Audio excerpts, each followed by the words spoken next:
جن لوگوں نے کہا تھا کہ ہم نصرانی ہیں ان سے بھی ہم نے عہد لیا تھا، پھر جس چیز کی ان کو نصیحت کی گئی تھی اس کا ایک بڑا حصہ وہ بھی بھلا بیٹھے، چنانچہ ہم نے ان کے درمیان قیامت کے دن تک کے لیے دشمنی اور بغض پیدا کر دیا، اور اللہ سبحانہ تعالیٰ انہیں عنقریب بتا دیں گے کہ وہ کیا کچھ کرتے رہے۔ اب دیکھیں دوبارہ یہ ہمارے صرف ہم سے پہلے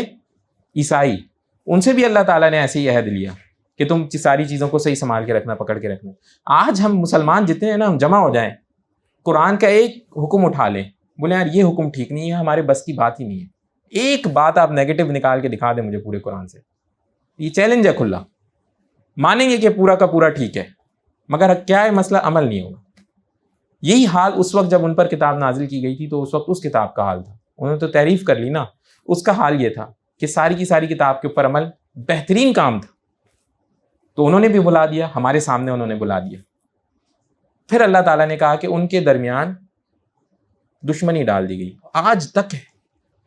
آج تو خیر ان میں سے ایک بہت بڑا طبقہ جو ہے وہ عیسائی بھی نہیں بچا نا، ایتھسٹ ہو گئے، سارے بے دین ہو، یعنی دہریے ہو گئے، تو ان کو وہ تو اپنی زندگی میں، لیکن جو عیسائی ہیں آج بھی ان کے دل میں ایسی سختی ہے۔ اس طرف آپ دیکھیں رشیا والی طرف دیکھیں، دوسری طرف آپ وہ یہ فرانس وغیرہ والی طرف دیکھیں، بالکل ڈفرینٹ، آپس میں ایک دوسرے کے ایسے دشمن کی کیا ہی بات،